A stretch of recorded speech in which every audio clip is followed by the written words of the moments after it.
मंगलदायक हे गणनाथ,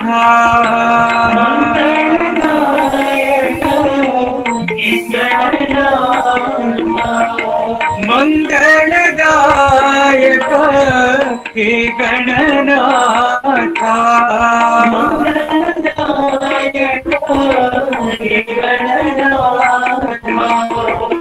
प्रणवस्वरूपा विघ्न विनाशा,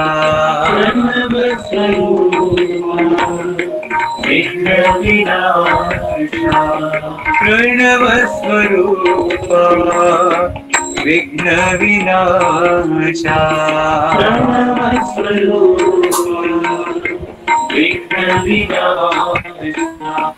हे शिवनंदन पाणि दयाला,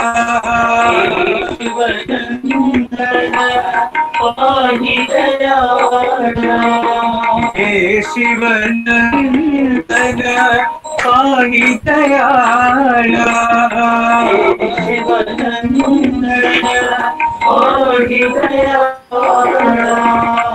पति पुरीश्वर जग परिपाला, जग परिपाला, पति पुरीश्वर जग परिपाला,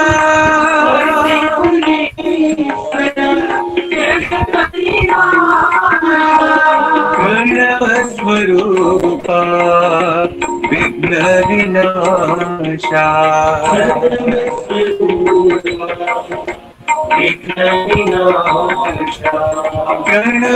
प्रणवस्वरूपा विघ्न विनाशा,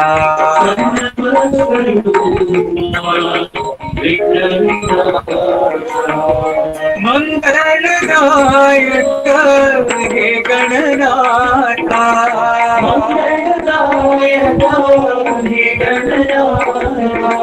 प्रणवस्वरूपा विघ्न विनाशा,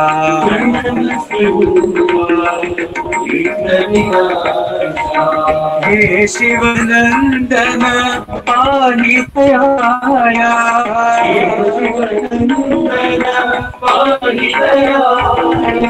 पति पुरीश्वर जग परिपाला, जग परिपाला, प्रणवस्वरूपा विघ्न विनाशा,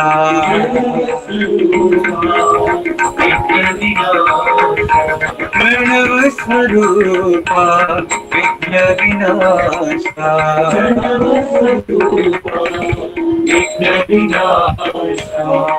मंगलदायक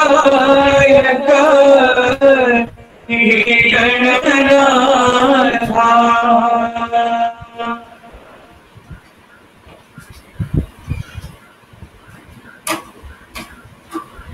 ओम श्री साई राम।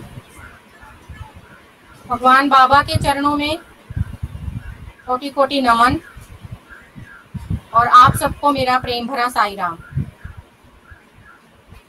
हमने सत्यम शिवम सुंदरम भाग 5 का अध्याय मैं कौन हूँ कल पढ़ना प्रारंभ किया था। आइए इसे आगे पढ़ते हैं। इस श्लोक का मतलब है, मैं ना तो मानव हूँ, ना ही मैं देवदूत या यक्ष हूँ, मैं ना तो ब्राह्मण हूँ, ना क्षत्रिय हूँ, ना वैश्य हूँ, ना शूद्र हूँ। मैं जीवन के किसी भी आश्रम से बंधा हुआ नहीं हूँ, विद्यार्थी, गृहस्थ या वानप्रस्थी। मैं सत्य का शाश्वत बोधक हूँ। मैं ही सत्यम शिवम सुंदरम हूँ। सत्य, अच्छाई और सुंदरता। एक और अवसर पर पार्लियामेंट के कुछ सदस्य प्रशांति निलयम में बाबा से मिले। और बाबा से प्रार्थना की कि वे अपने बारे में कुछ ना कुछ उन्हें बताएं। तब भगवान ने कहा, मैं आदमियों में आदमी हूँ। जब स्त्रियों के बीच होता हूँ तब स्त्री होता हूँ, जब बच्चों के बीच होता हूँ तो बच्चा होता हूँ, जब अकेला रहता हूँ तब भगवान हूँ। यह कथन साबित करता है कि बाबा किसी के भी साथ या पूछे गए प्रश्नों का उत्तर कितना सटीक और सही देते हैं, तत्क्षण देते हैं। चाहे मिलने वाला या प्रश्न पूछने वाला पुरुष हो या स्त्री, बच्चा हो या बूढ़ा, किसी भी भाषा को बोलने वाला और धर्म को मानने वाला या देश का रहने वाला क्यों ना हो। ऐसा कहा गया है, भगवान अवतरित होते हैं जिससे मनुष्य ऊपर को उठ सके, देवत्व को प्राप्त कर सके। अवतार का एक प्रधान लक्ष्य यह भी होता है कि मनुष्य और भगवान में एकाकार तादात्म्य के बारे में बताए।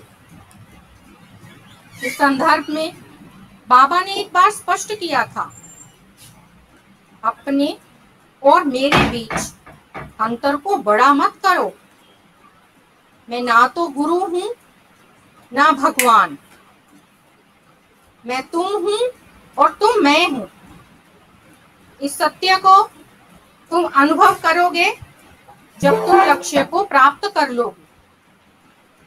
तुम लहरें हो और मैं सागर हूं। हालांकि इतने सारे गूढ़ रहस्यों एवं अपने बारे में प्रकट करने पर भी वे मनुष्य के लिए एक रहस्य ही बने रहते हैं, लेकिन अवतार के अनुसार वे समुद्र हैं और मनुष्य लहर है। क्या लहर समुद्र को जान सकती है? यह बतला सकती है जब यह समुद्र के साथ अपनी एकता को जान लेती है। इसके लिए लहर को अपना पृथक और अहम का त्याग करना होता है। यहाँ उस प्रकार की एक लहर की कहानी है जो अपनी अज्ञानता के कारण समुद्र की ओर देख रही थी। यह मनुष्य की मूर्खता की कहानी है और अवतार के समुद्र की तरह दया की कहानी है। यह कहानी अवतार के गूढ़ रहस्य पर भी प्रकाश डालती है और योग माया पर जो उन्हें घेरे रहती है। जैसा कि भगवान की इच्छा थी, मैं अपने जीवन के एक नए अध्याय के चरण में 7 अगस्त 1983 में था। मैं सत्य साई ग्राम मदनहल्ली से प्रशांति निलयम को लड़कों के हॉस्टल में वार्डन के रूप में आया था, जहां पर Sathya Sai institute of higher learning एवं श्री सत्य साई हायर सेकेंडरी स्कूल स्थित है। शाम को लगभग 9 बजे मैं प्रशांति निलयम के मंदिर के परिसर में खींचा चला गया। वहां शांति और पवित्रता का साम्राज्य था। मैं जाकर दशावतार गेट के बाएं खंबे के पास जाकर बैठ गया, जो मंदिर की ओर मुख किए हुए था। एकाएक मुझे याद आया कि मैं ठीक उसी स्थान पर बैठा हुआ हूँ जहां पर कि 18 वर्ष पहले कॉलेज के विद्यार्थी के रूप में था, और मेरी स्मृति में एक महत्वपूर्ण घटना उस शाम को घटी थी याद आ गई, जिसे मैं बतलाने जा रहा हूँ। मैं उस समय 20 वर्ष का था। मैं उस समय आंखों में आंसू भरे हुए भगवान से सहायता और आश्रय के लिए प्रार्थना कर रहा था। कुछ मिनट बाद ही एक वृद्ध व्यक्ति सफेद धोती कुर्ता पहने अपने रुपहले बालों पर एक तौलिया लपेटे मेरे पास आया। मैंने फौरन आंसुओं को पोंछकर उसकी ओर देखा। उस धुंधले प्रकाश में भी उनकी आकृति को अच्छी तरह पहचान गया था। उसने बहुत ही कोमल और क्षेत्रीय तेलुगु बोली में कहना शुरू किया, नारायण, तुम बहुत ही भाग्यशाली हो। इतनी कम आयु में बाबा के पास चले आए। कई लोग आते और जाते हैं, पर जो स्वामी को विश्वास से दृढ़ता पूर्वक पकड़ लेता है और स्वामी के साथ निकट का संबंध बना लेता है, वह संसार रूपी सागर से आसानी से पार उतर जाता है। स्वामी को छोड़ो मत, पकड़े रहो। उसके बाद वह चला गया। उस समय मैं ये सोच भी ना सका कि वह कौन हो सकता है। जो ही 18 वर्ष बाद उसी स्थान पर बैठकर मैं उस घटना के बारे में सोचने लगा तो मैं कृतज्ञता से भर गया। दिव्य सानिध्य में रहने और सेवा करने का भाग्य मिलना सर्वोच्च वरदान है। यह स्वाभाविक ही है कि मेरे हृदय में यह गहन इच्छा जीवन के अंत तक बनी रही। यह मेरी नित्य की प्रार्थना बन गई। अगले दिन दर्शन के बाद एक बुजुर्ग भक्त ने मुझे बधाई देते हुए मेरे अच्छे भाग्य के लिए कहा, स्वामी आग की तरह हैं, तुम उनके बहुत नजदीक आ गए हो। बहुत सारे लोग जो उनके निकट आए, पवित्र भाव के ना होने के कारण चले गए। स्वामी तुम्हें अपने दृढ़ निश्चय पर अटल बने रहने के लिए सहायता करें, हमेशा हमेशा के लिए। मैंने उनके शुभाशीषों के लिए धन्यवाद दिया। मैंने उन्हें सार्वजनिक भाषण में स्वामी की उपस्थिति में भी कहते हुए सुना, स्वामी या आग की तरह हैं। यदि तुम उनके बहुत निकट जाओगे तो जल जाओगे। यदि तुम दूर रहोगे उनकी गर्मी तुम्हें प्राप्त नहीं होगी। उन्होंने योग माया के बारे में भी कहा, जो अवतार को घेरे रहती है और सभी लोगों को ठगती है, विशेष रूप से जो उनकी निकटता में रहकर काम करते हैं। हालांकि उनकी बातें अच्छी नियत से युक्त थी, फिर भी मुझमें संदेह पैदा कर दिया और विचारों की श्रृंखला बनती चली गई। लेकिन स्वामी के प्रति मेरी प्रार्थना जारी रही। मुझे भगवत गीता में कृष्ण की बातें याद आने लगी। मैं सबको दिखता नहीं हूं, क्योंकि मैं योग माया से घिरा हूं।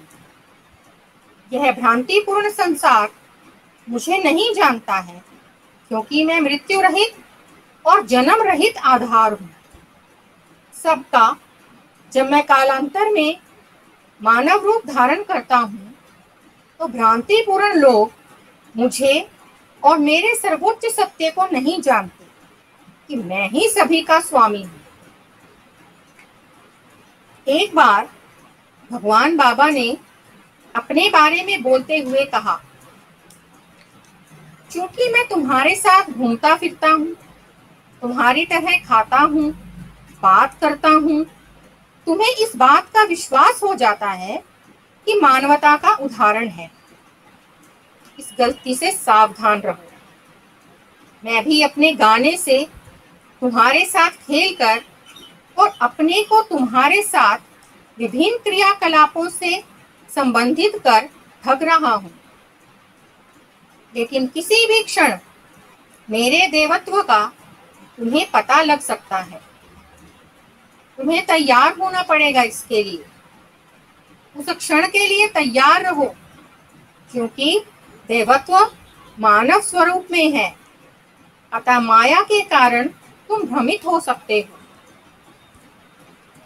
अवतार की गतिविधियां और क्रियाकलाप सामान्य लग सकते हैं, कुछ लोगों के लिए आम जगह भी हो सकती है, लेकिन अवतार के जीवन में साधारण और आम जगह हो ही नहीं सकती।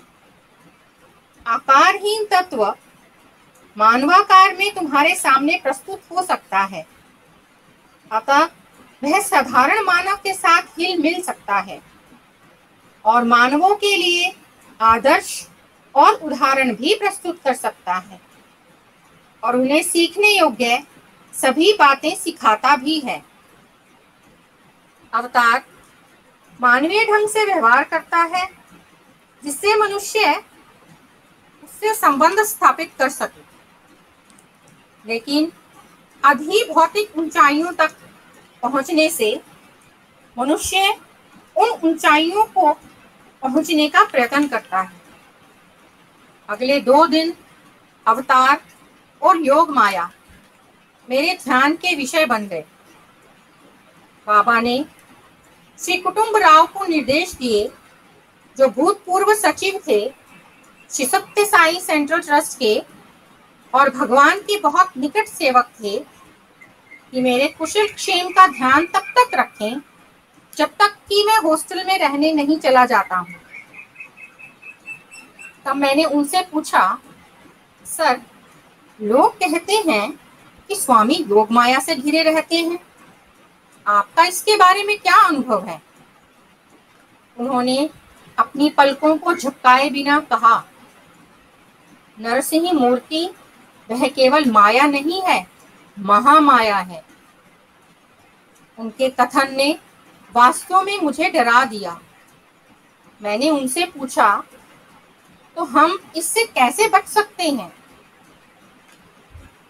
उन्होंने हंसकर मुझे आश्वासन दिया, इसके बारे में चिंतित होने की कोई जरूरत नहीं है।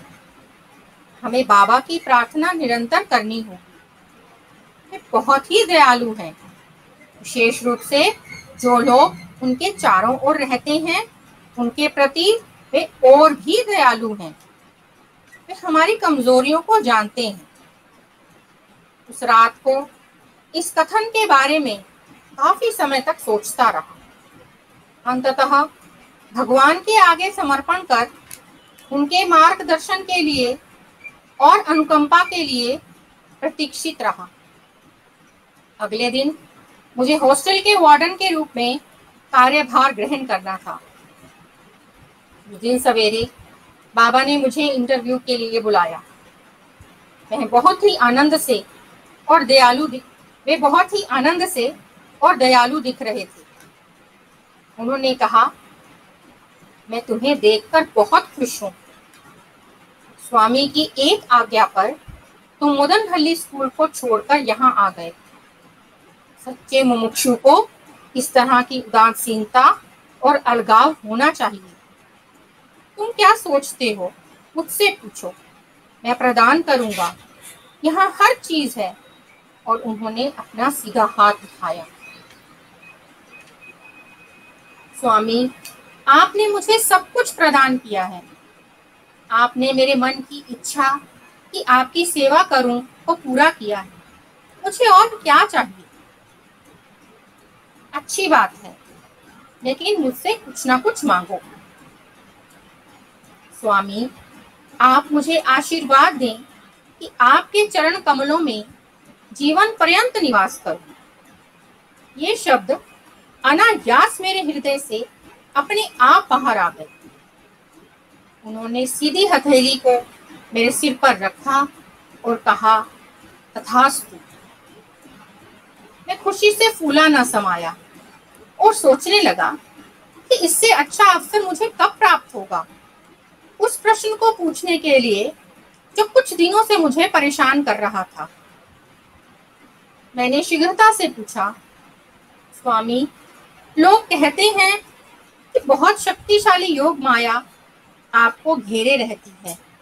स्वामी, बाबा जोर से हंस पड़े और पूछा, किसने यह बात कही?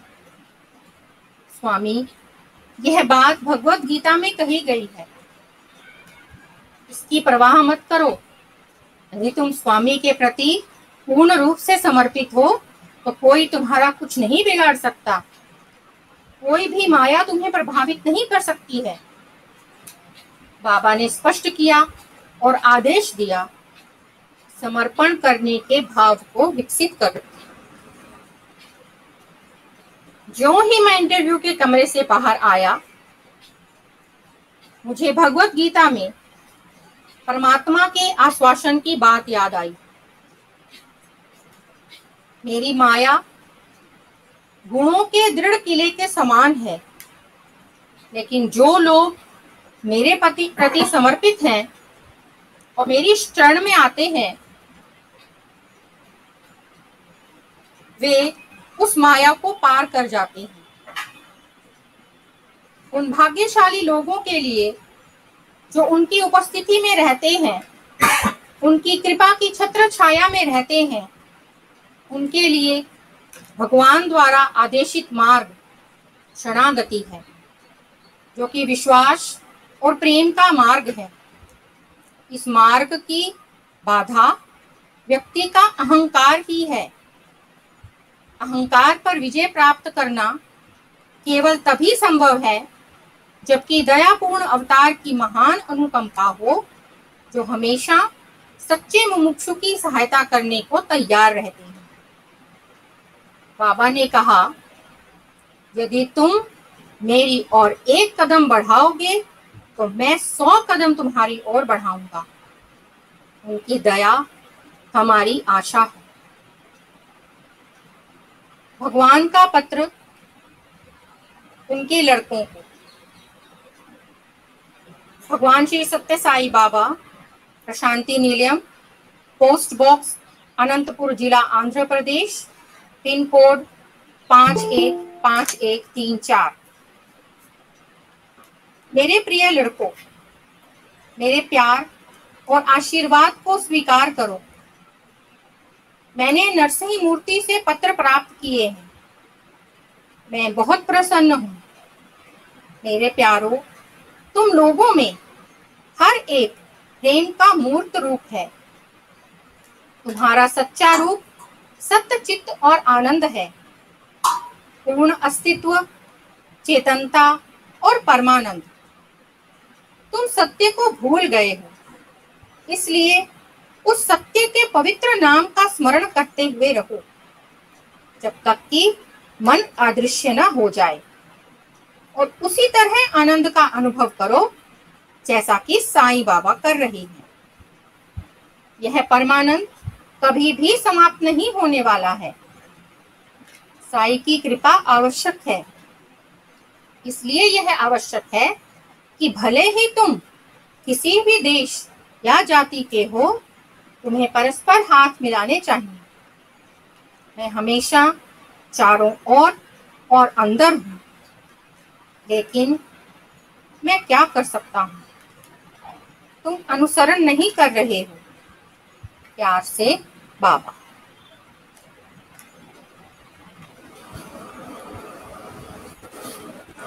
साईराम दीदी, साईराम जी।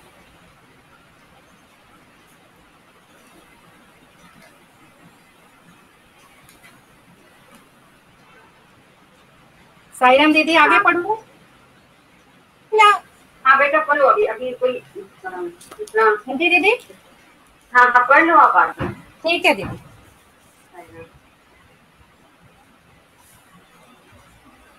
अगला अध्याय, खिलती कलियों का सौरभ। अन्य मर्त्यों की तरह अवतार भी इस पृथ्वी पर पूर्ण रूप से खिली कली की तरह अवतरित होता है।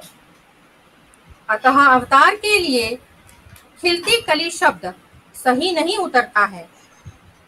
यह केवल आत्म प्रकटीकरण की प्रक्रिया के दौरान ही लागू होता है, जो कि उसके अवतरित होने के पहले से ही आरंभ हो जाता है और अंतहीन हो जाता है, क्योंकि कोई भी मनुष्य उनकी महिमा का बखान नहीं कर सकता है। संसार को उनके बारे में तभी ज्ञात होता है जबकि वे उसका खुलासा करते हैं, क्योंकि जो कोई भी उनकी आत्मकथा को लिखने का प्रयत्न करता है तो वह उसके लिए पहाड़ चढ़ने जितना कष्टकर हो जाता है। यह कार्य लिखने वाले को तृप्ति प्रदान कर सकता है, पर कभी भी समाप्त नहीं हो सकता है, क्योंकि किसी भी अवतार की जीवनी अधूरी ही रहती है। भगवान श्री सत्य साई बाबा की जीवनी के बारे में भी यह सत्य ही है। इस अध्याय में बाबा द्वारा अपने बारे में बताई गई बातें और उनके आरंभिक दिनों के अनुभवों को दूसरों द्वारा बताने पर, जिनको पहले 4 ग्रंथों में शामिल नहीं किया गया है, वो शामिल करने का प्रयत्न किया गया है। खिलती कली की खुशबू कुछ संकेतों एवं उनके कुछ चमत्कारों, ज्ञान और दया के रूप में है। ईश्वर अम्मा, इस अवतार की मां ने 30 वर्ष बाद अपने अत्यंत हृदय स्पर्शी अनुभव को हमारे द्वारा पूछने पर बतलाया। इसको श्री कस्तूरी ने अपनी पुस्तक में रिकॉर्ड किया था। ईश्वर अम्मा, जिसका चुनाव बाबा ने किया था, मां के रूप में उनका बयान और अनुभव प्रस्तुत है। उस समय बाबा 9 महीने के शिशु थे। मैं उस घटना को पूरी तरह से याद रखी हुई हूँ। मैंने उसे नहलाकर कपड़े तभी पहनाए थे और आंखों में काजल लगाया था, ठंडक पहुंचाने के लिए। मैंने उसके ललाट पर शिव मंदिर से लाई विभूति को भी लगाया था और कुमकुम की बिंदी भी, जिस सत्य अम्मा के मंदिर से लाई थी, माथे पर लगा दिया था। मैंने उसे झूले में लिटाकर थोड़ा झुलाकर रसोई घर की ओर लौटी, जहां दूध को उबलने के लिए रखा था। अचानक उसका रोना सुनकर आश्चर्यचकित हुई, क्योंकि जन्म से लेकर कभी भी वह रोया नहीं था, चाहे भूख लगी हो या दर्द हो या कुछ भी असुविधा हो। मैंने उसे उठाकर अपनी गोद में ले लिया। उसने रोना बंद कर दिया। मैंने उज्जवल प्रकाश को उसके चारों ओर देखा, लेकिन उस प्रकाश ने मुझे कुछ भी नुकसान नहीं पहुंचाया। यह बहुत ही शीतल और पास था। मैं स्तब्ध बैठी रह गई और आनंद में मग्न हो गई। यह प्रकाश काफी समय तक वहां पर था। इसके खत्म होने के पहले मैंने आंखें बंद कर ली थी। शायद मेरे चारों ओर के परिसर के बारे में ही मुझे ज्ञान नहीं था, जब तक मेरी सास ने मुझे नहीं बुलाया। मैं जागृत हुई। बच्चा बाह्य रूप से सो रहा था। उन्होंने पूछा कि क्या हुआ। तब मैंने उनसे उस प्रकाश के बारे में बताया। मैं अभी भी एक गोल रेखा के रूप में देख रही थी उस प्रकाश को। उन्होंने अपने होठों पर उंगली रख कहा था कि इस बात को किसी से ना बतलाऊं, क्योंकि वे समझेंगे नहीं और तरह तरह की कहानियां चारों ओर फैलाना शुरू कर देंगे।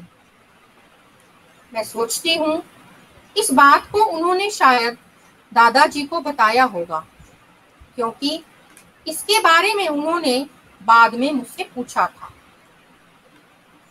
आश्चर्य और दर्द जो इस महान माता ने अनुभव किया था, जिसने इस अवतार को जन्म दिया था, उनकी आध्यात्मिक यात्रा मोक्ष द्वारा समाप्त हुई, जिसके बारे में कस्तूरी जी ने अपनी पुस्तक में मर्मस्पर्शी वर्णन किया है।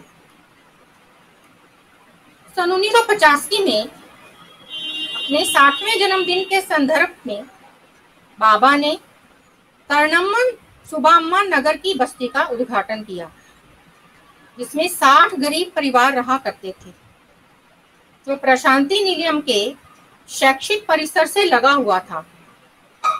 भगवान ने अपनी कृतज्ञता को कर्णम्मम सुबाम्मा के प्रति व्यक्त करने के लिए इस कार्य को किया था, जो इस अवतार को पालने वाली मां के रूप में विख्यात है। किशोर कृष्ण के लिए जिस तरह वृंदावन में यशोदा माता थी, उसी प्रकार किशोर बाबा के लिए सुबम्मा थी। यह सुबम्मा और बाबा के बीच अपने आप उपजा प्यार था जो बचपन से ही पनप रहा था। ज्यों ज्यों सत्य बढ़ता गया, सुबम्मा में पितृभाव बढ़ता गया। क्योंकि उसकी कोई संतान नहीं थी, अतः वह पूरी तरह से सत्य की देखभाल करना, प्यार करना, खाना खिलाना किया करती थी। अपने संबंधियों की आलोचना से बचने के लिए जो सुबम्मा की निंदा किया करते थे कि राजू लड़के को अपनी रसोई में खिलाकर ब्राह्मण धर्म को भ्रष्ट कर रही है, से बचने के लिए वह कभी कभी छुप छुप कर उसे खाना खिलाया करती थी। ज्यों ज्यों सत्या बढ़ने लगा, वह उसे छत पर बुलाकर भोजन कराया करती थी। वह अपने घर की ऊंची खिड़की से राजू की घर की छत को देखती थी। उसे सत्या के ईश्वरत्व की झलक ऐसे ही एक अवसर पर प्राप्त हुई जबकि वह 6 वर्ष का था। जो ही राजू ने पानी पीने के लिए गिलास को हाथ में ले मुंह खोला, सुबम्मा ने संपूर्ण विश्व को उसके कोमल मुंह के अंदर देखा। उसने वहां आश्चर्यजनक दृश्य को देखा। ब्रह्मांडीय तत्व अपने अपने कक्ष में घूम रहे थे। उसे अत्यधिक आनंद आश्चर्य हुआ इस अलौकिक दृश्य को देखकर, और कुछ क्षणों के बाद वह अपने घर से बाहर दौड़ आई तो देखा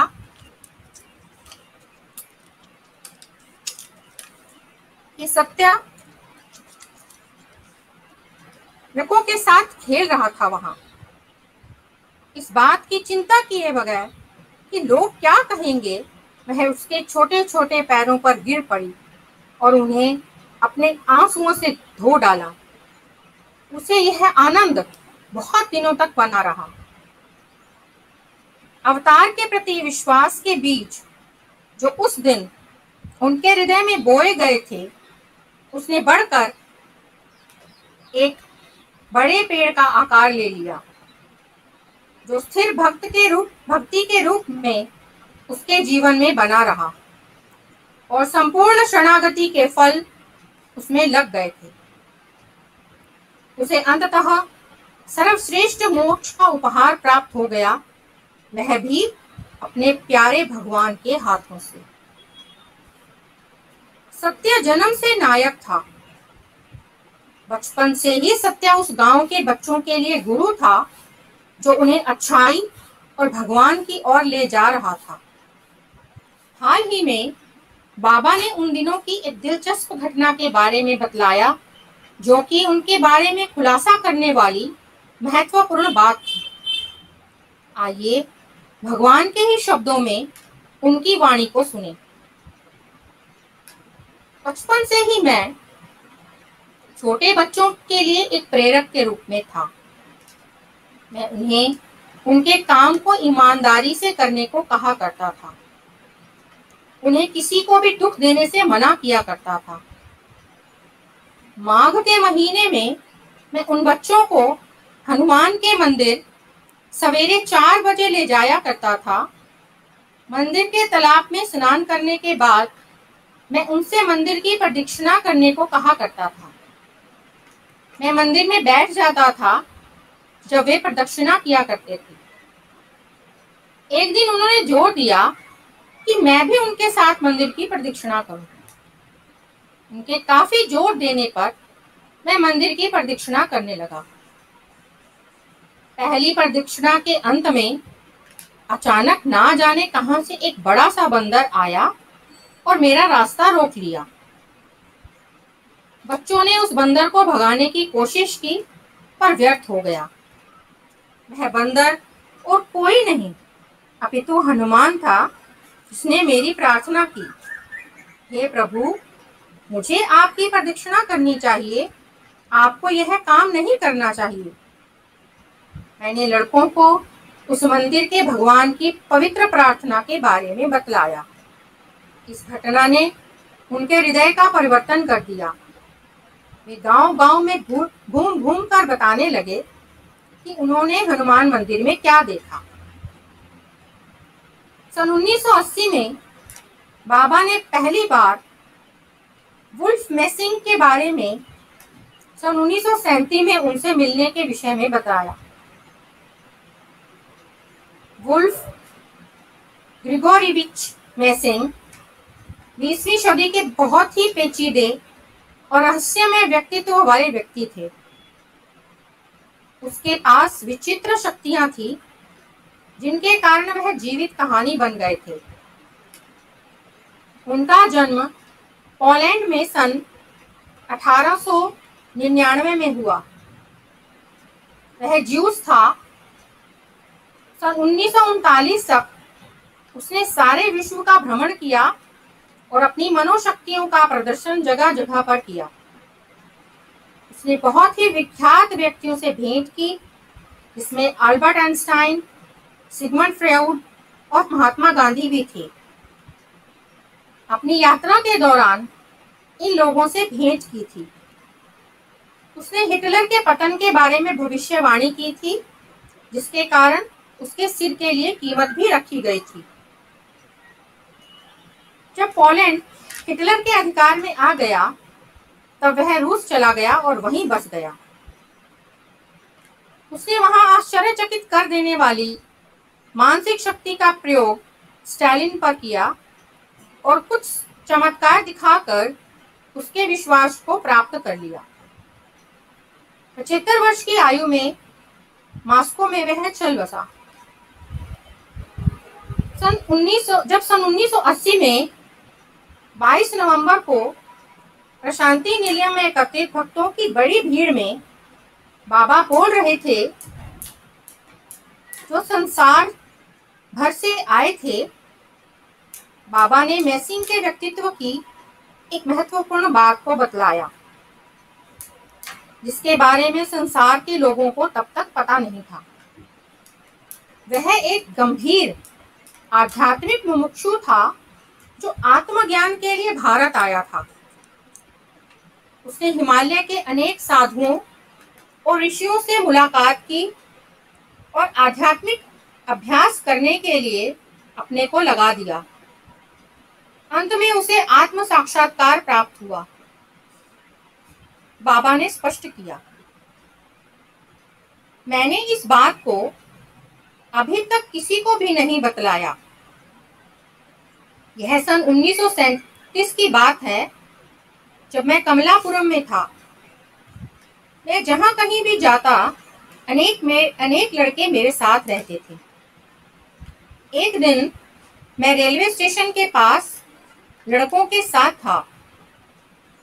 मुझे देखते ही एक व्यक्ति दौड़कर मेरे पास आया, मुझे अपनी बाहों में लेकर मुझे चूम लिया। वह कह रहा था, मैं बहुत ही खुश हूँ, मैं बहुत ही खुश हूँ। उसके गालों पर से आंसू लुढ़क रहे थे। उसके बाद वह पागलों की तरह नाचने लगा और कहने लगा, मैं तुमसे प्यार करता हूँ, मैं तुमसे प्यार करता हूँ। मेरे साथ आए बच्चे जो उस व्यक्ति की विचित्र करतूतें देख रहे थे, चकित थे। यह गोरा व्यक्ति कौन है? वह पागल सा दिख रहा है। शायद वह हमारे सत्या को किडनैप कर ले जाना चाहता है। उन्होंने वहां से हट जाने के लिए मुझे विवश किया। जो ही हम उस स्थान से चलते गए, वह स्तब्ध सा खड़ा रह गया, जब तक कि मैं उसकी आंखों से ओझल नहीं हो गया। देखता ही रहा। वह व्यक्ति और कोई नहीं बल्कि वुल्फ मेसिंग था। श्री वी के नरसिम्हन, जो सनातन सारथी के एसोसिएट एडिटर हैं, वे भी उस दिन वहां दर्शक बने उपस्थित थे। एक आदर्शभूत पत्रकार होने के नाते वे मेसिंग और स्टालिन के भेंट का विवरण जानना चाहते थे, जिसके बारे में बाबा ने अपने प्रवचन में उल्लेख किया था। उन्होंने उस शाम के संदर्भों को देखा और विजय पूर्वक दूसरे दिन अपनी रिपोर्टों को बाबा के समक्ष प्रस्तुत किया। वुल्फ मेसिंग ने स्टालिन को चुनौती दी थी कि वह उसे उसके क्रेमलिन के ऑफिस में निश्चित समय को, निश्चित दिन को मिलेगा। स्टालिन ने सभी सावधानियां बरती और सुरक्षा गार्डों को कड़े निर्देश दे दिए थे कि उनके सिवा किसी और को अंदर आने की अनुमति ना दी जाए।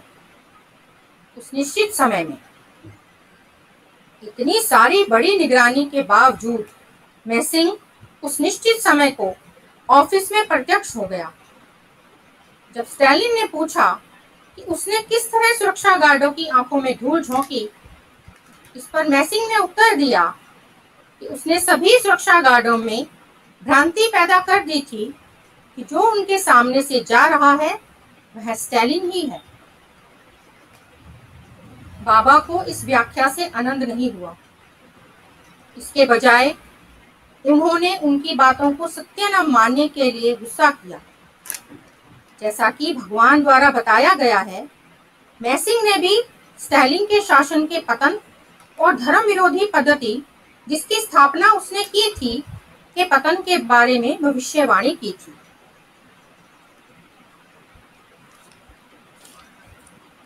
भगवान बाबा ने बतलाया कि जो लोग मुझ पर भरोसा करते हैं उनको अन्न और अमृत दोनों प्रदान करूंगा। जो लोग अपने जीवन को मुझे समर्पित करते हैं उन्हें ये दोनों चीजें मैं प्रदान करूंगा। संसार भर के भक्तों को यह प्रदान कर अपने वचन की प्रामाणिकता को सिद्ध कर दिखाया। एक और अवसर पर उन्होंने स्पष्ट किया, जो लोग मुझ पर पूर्ण विश्वास करते हैं उन्हें कभी भी नीचे नहीं गिरने दूंगा। ऐसे कई लोग हैं जिन्होंने विश्वास की कमी से अपने जीवन को बर्बाद कर लिया है, लेकिन ऐसा कोई भी नहीं है जिसने विश्वास किया हो और बर्बाद हो गया। जीवन में उतार चढ़ाव आ सकते हैं, लेकिन सच्चा भक्त अंत में विजयी होकर ही रहता है। इस अवसर पर बाबा ने अपने 2 सहपाठियों के उदाहरण को बतलाया जो उरुकोंडा के स्कूल में पढ़ते थे, रमेश और सुरेश। उनके उदाहरण से बाबा असफल न होने वाले सत्य के बारे में बताना चाहते थे। रमेश और सुरेश हमेशा साईं बाबा के इर्द गिर्द कक्षा में बैठा करते थे। वे सत्य से बहुत प्यार किया करते थे और हर चीज के लिए उसकी ओर देखा करते थे। वे हृदय के सच्चे थे पर वे दिमाग के कच्चे थे। उन दिनों ESCL elementary school living certificate उन्हीं को प्राप्त होता था जो पब्लिक परीक्षा में उत्तीर्ण होते थे। कई फेल हो गए और बहुत कम पास हुए। रमेश और सुरेश उस परीक्षा रूपी राक्षस से डरे हुए थे। परीक्षा के भय और ज्वर ने उन्हें सत्या के सामने समर्पित होने के लिए धकेला, जो बचपन से ही हर एक के लिए शक्ति स्तंभ की तरह था। इस संकट से उनकी रक्षा करने के लिए सत्या ने उन्हें विश्वास दिलाया, मुझ में विश्वास रखो तो मैं तुम्हारी रक्षा का भार लूंगा। सत्या ने जिस तरह से उन दोनों की सहायता की, परीक्षा के हाल में वह प्रदर्शित करता है कि नियम से बढ़कर प्यार है।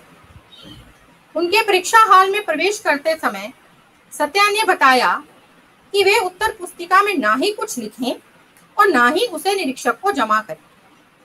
उन्हें केवल उठकर हॉल के बाहर चले जाना था। सत्या के उठ जाने के बाद रमेश और सुरेश ने कभी भी नहीं सोचा था कि पब्लिक परीक्षा इतनी आसान होगी। उन्होंने अपने संरक्षक की बात मानी। क्योंकि उनके रोल नंबर एक दूसरे के क्रम में ना थे, अतः काफी दूर दूर पर तीनों बैठे थे। परीक्षा के 2 घंटों में सत्या ने 3 उत्तर पुस्तिकाओं को लिखा। एक उत्तर पुस्तिका में अपनी हैंडराइटिंग से और 2 उत्तर पुस्तिकाओं में उन दोनों के हैंडराइटिंग से। उसने तीनों पुस्तिकाओं में तीनों के रोल नंबर और नाम भी लिखे।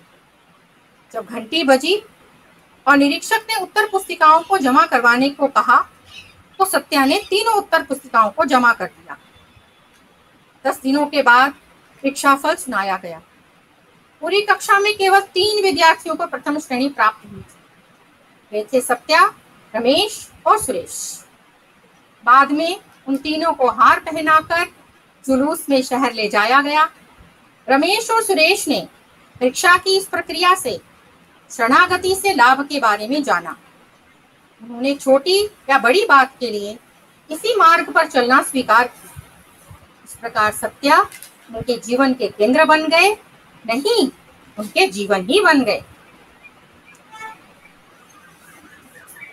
साईराम दीदी।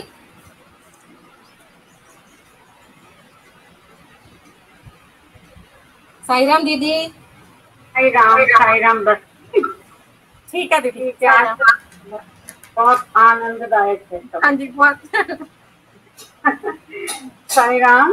साईराम। भगवान बाबा के पावन चरणों में कोटि कोटि प्रणाम एवं आप सबको हमारा प्रेम भरा विनम्र साई राम। डॉक्टर अमर सिंह जी हमारे मध्य में है।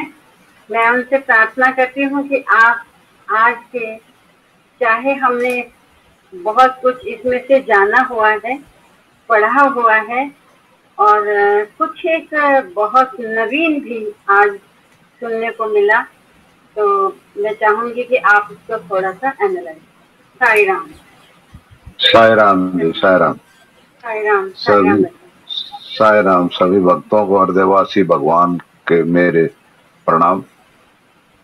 आज भगवान बाबा के बारे में कृष्णमूर्ति ने बहुत नई चीजें बताई हैं। मैंने पढ़ रखी है, काफी सारी इसकी अपनी बायोग्राफी कृष्णमूर्ति की पढ़ी है। जहाँ मदन हल्ली में से वो अपना जीवन उन्होंने शुरू किया और बाबा के फोल्ड में आए एक 20 वर्ष के बच्चे के रूप में। और वो बताते हैं कि किस प्रकार मैं वहां बैठा हुआ था और फिर उसकी पूर्ण शिक्षा प्राप्त करने के बाद उसी स्थान पर मैं फिर बैठकर पुरानी यादों को याद कर रहा था और भगवान बाबा ने उनको किस प्रकार दर्शन दिए थे, आशीर्वाद दिया था और उन्हें कहा था कि तुम मेरे ऊपर विश्वास रखो, मुझ पर समर्पित हो जाओ, ये सारी माया जो संसार के अंदर है और मेरे बार भी है, ये सब अपने आप समाप्त हो जाएगी। एक ऐसा मैसेज भगवान बाबा ने उसको दिया कि वो बड़ा इसके बारे में सोचने भी लगा और वो कहता है कि मैं यही सोच रहा था, ये गीता में भी लिखा है कि ये माया बड़ी कठिन है, इसको पार करना। और यही बात मैंने वहां पर जो इंचार्ज थे वहां मंदिर के पुटा या वृंदावन के, उनसे भी पूछा था। कुतुब और उनका नाम थोड़ा मुझे याद नहीं रहा है, कुतुम्बा राव, कि भगवान बाबा कुतुम्बा राव जी मिले। उन्होंने उसको कहा था कि कृष्णमूर्ति तुम बड़े भाग्यशाली हो कि भगवान बाबा ने तुम्हें इतना आश्वासन दिया है, इतना आपसे बातें की हैं, आपने ये रास्ता छोड़ना नहीं है, स्वामी के साथ रहना ही रहना है। तो फिर बोला मैंने हिम्मत सी करके कुतुम्बा राव जी से पूछ लिया कि भगवान बाबा ने कहा कि ये इतना माया इतनी सशक्त है कि कोई भी मेरे पास नहीं आ सकता और इसे निकलना बड़ा मुश्किल है। तो कुतुम्बा राव जी ने कहा कि ये बिल्कुल सच्चाई है और माया नहीं तो महामाया है, भगवान स्वयं जो है, और उनके जो ज्यादा नजदीक चले जाते हैं वो जल भी जाते हैं, आग की तरह है ये तो इसलिए आपको सिर्फ इतना ही करना है कि उनके बताए हुए रास्ते पर चलते रहना है पूर्ण समर्पण के साथ, वो अपने आप ही माया समाप्त कर देंगे। और ये भगवान बाबा से उन्होंने बाद में पूछा, जब उनका इंटरव्यू हुआ था, स्वामी ने कहा तुझे इसकी चिंता करने की जरूरत नहीं, जो मैं तुम्हें बता रहा हूँ, संदेश दे रहा हूँ, आप उसके अनुसार चलो, उसके बाद ये माया और ये सब कुछ सब समाप्त अपने आप हो जाए। तो कितना अच्छा कृष्णमूर्ति को मैसेज भगवान बाबा ने दिया। और उसके बाद वे फिर वहीं पर जो है हॉस्टल सुप्रिटेंडेंट के रूप में उन्होंने ज्वाइन किया वृंदावन के अंदर ही, और फिर काफी लंबे समय तक भगवान बाबा के साथ वहां भी रहे। बाद में पुट्टापत्ती में भी है जो हॉस्टल सुप्रिटेंडेंट भी आ गए थे, प्रिंसिपल भी रहे थे वो। तो बहुत लंबी उनकी जीवनी गुजरी है।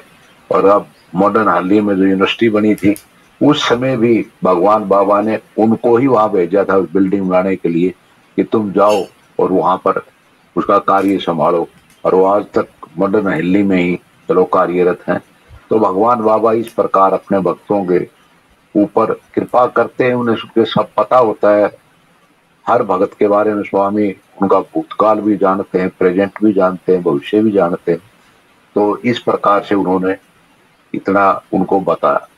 फिर भगवान यही जो 5th भाग जो लिखा है इन्होंने, कृष्णमूर्ति जी ने लिखा है, और उसके बाद जो है वो फिर आगे वो विस्मरणीय घटनाएं बता रहे हैं जिनका पहले उस चर्चा इनके बारे में पहले के 4 सत्यम सुंदर पाठ में ना हो पाई हो, उसके बारे में एक तो बहन और सुबम्मा के बारे में उन्होंने बताया है कि वो जिस प्रकार श्री कृष्ण की माँ यशोदा थी, इसी प्रकार से सुबम्मा बचपन से ही उनसे बहुत प्रेम करती थी। बड़ा मातृत्व था उनके अंदर, क्योंकि उनकी अपनी कोई संतान नहीं थी और वो ब्राह्मण फैमिली को बिलोंग करती थी, और भगवान बाबा जो ही क्षत्रिय उससे था। तो उनका परिवार भी ज्यादा खुश नहीं था कि इसको घर क्यों बुलाती है, खाना क्यों खिलाती है, ये सब कुछ करती है, लेकिन उसने उनकी कोई चिंता नहीं की, और भगवान बाबा को भी छत पर से ही वो उनके घर को देखा करती, उनके दर्शन किया करती। और फिर उन्होंने बताया कि जब वो 6 साल के थे लगभग, तो उस समय जो है मैंने उनको साक्षात्कार एक बार जल पिलाते हुए देखा, और उनके मुंह में सारे ब्रह्मांड के दर्शन मैंने किए थे, और मैं हैरान रह गई थी। और फिर वो वहां से नीचे उतर करके सारे जो लोग बैठे उनके बीच में जा करके उन्हें भगवान के दिव्य चरणों में अपना शीश नवाया था, बगैर किसी झिझक के, बगैर कुछ के। और मुझे वो आनंद प्राप्त हुआ जो कि बहुत लंबे समय तक मैं उस आनंद का अनुभव करती रही। तो ये उनका मातृत्व था कि बचपन से ही वो स्वामी के संपर्क में आई, और उन्होंने यही भगवान बाबा से प्रार्थना की थी कि मैं अंतिम समय आपके दर्शन ही प्राप्त कर सकूं। और वो भगवान बाबा ने स्पष्ट दिखाया कि किस प्रकार वो स्वामी उनके अंतिम समय के अवसर पर वहां थे भी नहीं, बाद में उनकी मृत्यु भी हो गई, उनके शरीर को चारपाई से नीचे लिटा दिया गया सारी रात भर, और वो लोग कहते भी रहे कहाँ बाबा आएंगे तुम्हारे लिए, अब नहीं आ सकते स्वामी पर। और सुबह सुबह भगवान बाबा वहां पहुंचे, और उन्होंने जो लोग बैठे हुए थे चारों तरफ, उन्होंने कहा जी अब क्या आना है, वो तो जा चुकी। बोला नहीं नहीं अभी गई नहीं। और वो सुबह के पास पहुंचे, उन्होंने पुकारा सुबम्मा सुबम्मा, और जैसे ही सुबह का नाम लिया, सुबह ने अपनी आंखें खोली, और भगवान बाबा को देख बड़े प्रसन्नचित हुई, आंखों से चल धारा बहने लगी। और फिर स्वामी ने अपना हाथ से उनको एक प्रकार से गंगा जल अपने हाथों से प्रकट करके उनको पिलाया, मुंह खोला उन्होंने और उस जल को पिया। और फिर पूछा और सुबम्मा क्या? बोला नहीं स्वामी बस मैं यही चाहती थी। तो वो देखने वाले भी सारे चारों तरफ बैठे थे गांव के लोग, वो इतने हैरान हुए थे कि स्वामी ने किस प्रकार जो हम सारी रात इसको मृत से समझे बैठे थे, भगवान आने के बाद इसके अंदर पूर्ण पुनर्जीवन जागृत हो गया। तो इस प्रकार भगवान बाबा ने सुबम्मा के साथ जीवन में सारे ये सारे के सारे अवसर